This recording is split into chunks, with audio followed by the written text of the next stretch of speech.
హత్యలతోనూ వెన్నుపోట్లతోనూ శవాలతోనూ కుట్రలతోనూ రాజకీయాలు చేస్తున్నది చంద్రబాబు అయితే విలువలు, విశ్వసనీయత, మాటకు కట్టుబడి రాజకీయాలు చేస్తూ ఉన్నది మేము. గర్వంగా కూడా చెప్తా ఉన్నాను ఈ మాట. వైఎస్ఆర్ కాంగ్రెస్ పార్టీ జగన్ గురించి నేను ఒకటే గర్వంగా కూడా చెప్తా ఉన్నా.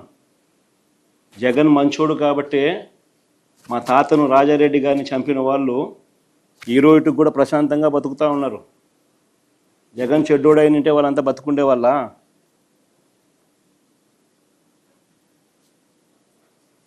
మా తాతగారిని దారుణంగా నరికి చంపిన వాళ్ళంతా ఈరోజు ప్రశాంతంగా ఇప్పటికీ ఉన్నారు. జగన్ నైజం ఎలాంటిది, జగన్ మనస్తత్వం ఎలాంటిది అని నిదర్శనం అది.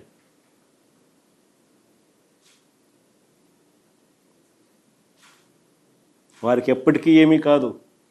ఎందుకనంటే మాకు నేర్పించింది రాజకీయాలు ఎలా చేయాలని మాకు నాన్న నేర్పించింది హత్యలు చేయమని కాదు, చంద్రబాబు నాయుడు గారి మాదిరి ప్రజలకు మంచి చేసి మంచి పేరు తెచ్చుకొని రాజకీయాలు చేయాలని. అది చంద్రబాబుకు మాకు ఉన్న డిఫరెన్స్.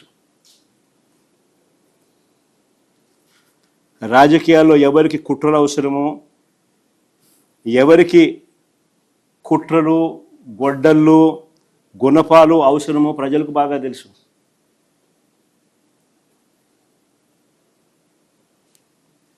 చంద్రబాబు గారు మీకు 77 ఏళ్ళ వయసు. బహుశా మీకు ఇది లాస్ట్ ఎలక్షన్ ఏమో. 77 ఏళ్ళ వయసు, ఎలక్షన్లు వచ్చేసరికి 80 ఏళ్ళు.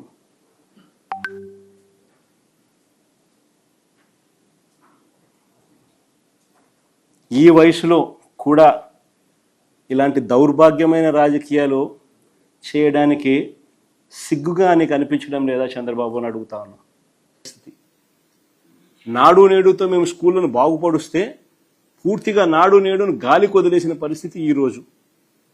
6వ తరగతి నుంచి ప్రతి క్లాస్ రూమ్ను డిజిటైజ్ చేసి ప్రైవేట్ స్కూళ్ళు గవర్నమెంట్ స్కూళ్ళతో పోటీ పడే పరిస్థితి మా హయాంలో మేము తీసుకొస్తే ఈరోజు గవర్నమెంట్ స్కూళ్ళల్లో చేర్పించడానికి తల్లిదండ్రులు మళ్ళీ హెసిటేట్ చేస్తా ఉన్న పరిస్థితి చంద్రబాబు నాయుడు హయాంలో. 8వ తరగతి పిల్లలకు గవర్నమెంట్ స్కూళ్ళలో 8వ తరగతికి వచ్చేసరికి ఆ పిల్లల చేతుల్లో ట్యాబులు పెట్టి ఒక మంచి మేనమామల ఆ పిల్లలను మేము చదివిస్తే ఈరోజు పిల్లలను ట్యాబులకైతే దేవుడు అడుగు, కనీసం గోరుముద్దలో కూడా క్వాలిటీ లేని పరిస్థితిలో ఈరోజు స్కూళ్ళు నడుస్తూ ఉన్నాయి. ఈరోజు ఫీజు రీఎంబర్స్మెంట్ లేదు, విద్యా దీవెన లేదు, వసతి దీవెన లేదు, చదువులు ఆపేస్తా ఉన్న పరిస్థితి. స్కూళ్ళు, హాస్టళ్ళు, అంగన్వాడీల్లో ఈరోజు సరిగ్గా సరైన పౌష్టికాహారం అందక ఈరోజు పిల్లలు హాస్పిటలైజ్ అవుతా ఉన్న పరిస్థితులు. హాస్పిటల్ను నాశనం చేసినారు.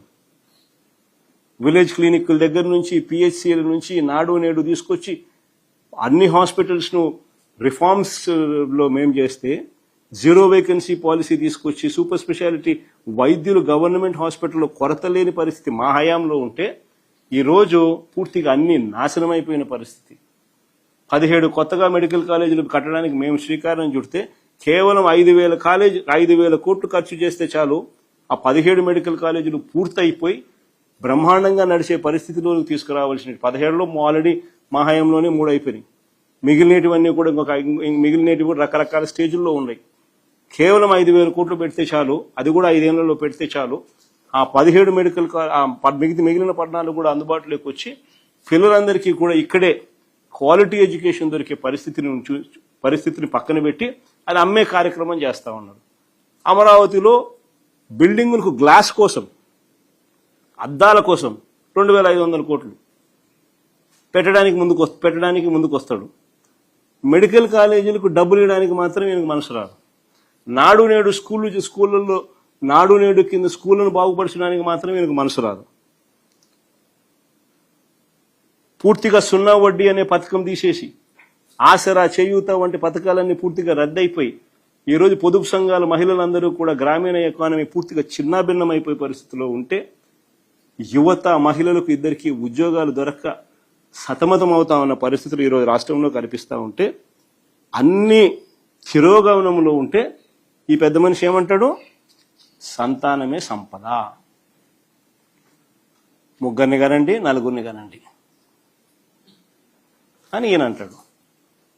ఒకవైపు నేను ప్రభుత్వంలో వ్యవస్థలన్నీ ఇంత దారుణమైన పరిస్థితిలో ఉంటే క్వాలిటీ ఆఫ్ లైఫ్ అనేది చంద్రబాబు నాయుడు హయాంలో ఇంత అధ్వానమైన పరిస్థితిలో ఈరోజు కనిపిస్తూ ఉంటే దానిని మెరుగుపరచాల్సింది పోయి ఈ పెద్ద మనిషి ముగ్గురిని కనండి, నలుగురిని కనండి అని చెప్పి ఈరోజు అన్నిటికన్నా బాధ ఏమిటంటే మహిళలను పిల్లలను పుట్టించే యంత్రాలుగా భావించడమే చంద్రబాబు చేస్తా ఉన్న అతి దిగజారుడు రాజకీయము మాటలు.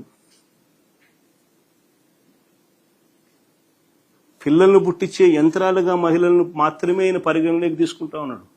కాదు, మహిళలు బాగుంటేనే కుటుంబాలు బాగుంటాయి. మహిళలు సంతోషంగా ఉంటేనే గ్రామీణ ఆర్థిక వ్యవస్థ నిలబడుతుంది, రాష్ట్ర ఆర్థిక వ్యవస్థ నిలబడుతుంది. కుటుంబాలు బాగుండాలని అంటే మహిళలు బాగుండాలి, వారి చిరునవ్వుతో ఉంటేనే కుటుంబాలు బాగుంటాయి. చంద్రబాబు నాయుడు గారు మాత్రం మహిళలను కేవలం పిల్లలను పుట్టించే యంత్రాలుగా మాత్రమే చూడడం అంటే ఇంతకన్నా దారుణమైన పరిస్థితి బహుశా రాష్ట్రంలో ఎప్పుడూ ఉండదు.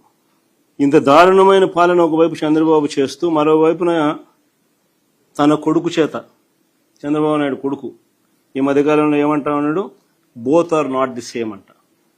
బాలకృష్ణ డైలాగులు ఈయన కొడతా ఉన్నాడు. Both are not the same అని పబ్లిక్ మీటింగ్స్లో ఈయన డైలాగ్ కొడతా ఉన్నాడు గవర్నెన్స్ మీద. ఈ లోకేష్ అనే చంద్రబాబు నాయుడు గారు అనే కొడుకు, అవునయ్యా, both can never be same. Chandrababu Naidu garu కొడుకు చెప్తా ఉన్నా, చంద్రబాబు నాయుడు చెప్తా ఉన్నా, both can never be same. వెన్నుపోటుతో పార్టీని పెట్టి పార్టీ గుర్తును దోచేయడం మీ హిస్టరీ. ఎదరొడ్డి నిలబడి ప్రజా మద్దతుతో గవర్నమెంట్ స్థాపించడం మా history. Both can never be same. ప్రజలకు ద్రోహం చేయడం, మేనిఫెస్టోను చెత్తబుట్టలో పడేయడం, ప్రజలను వాడుకోవడం, ఆ తర్వాత వదిలేయడం మీ క్యారెక్టర్. కానీ మేము 600 కూడా ఇచ్చిన ప్రతి మాట నిలబెట్టుకోవడం మా character. Both can never be same. పనులు చేసి చూపించడం మా స్టైలు, పబ్లిసిటీ క్రెడిట్ చోరీ చేయడం మీ style. Both can never be same. విద్య, వైద్యం, ఆరోగ్యం, వ్యవసాయం, ప్రజల చెంతకే పాలన, గృహ నిర్మాణం, మహిళా సాధికారత, మహిళా రక్షణ, దిశ లాంటి విప్లవాత్మక కార్యక్రమాలు మా చరిత్ర. వీటినన్నింటినీ నాశనం చేయడం మీ చరిత్ర. Both can never be same. 5 ఏళ్లలో పారదర్శకంగా బటన్ నొక్కడం, నేరుగా నా అక్క చెల్లెమ్మల కుటుంబాల ఖాతాల్లోకి నేరుగా 2,73,000 కోట్ల రూపాయలు పంపించడం మా చరిత్ర. మీరు 2 ఏళ్ల కాకతలకే మేం చేసిన అప్పు కన్నా ఎక్కువ 3,40,000 కోట్లు అప్పు చేసి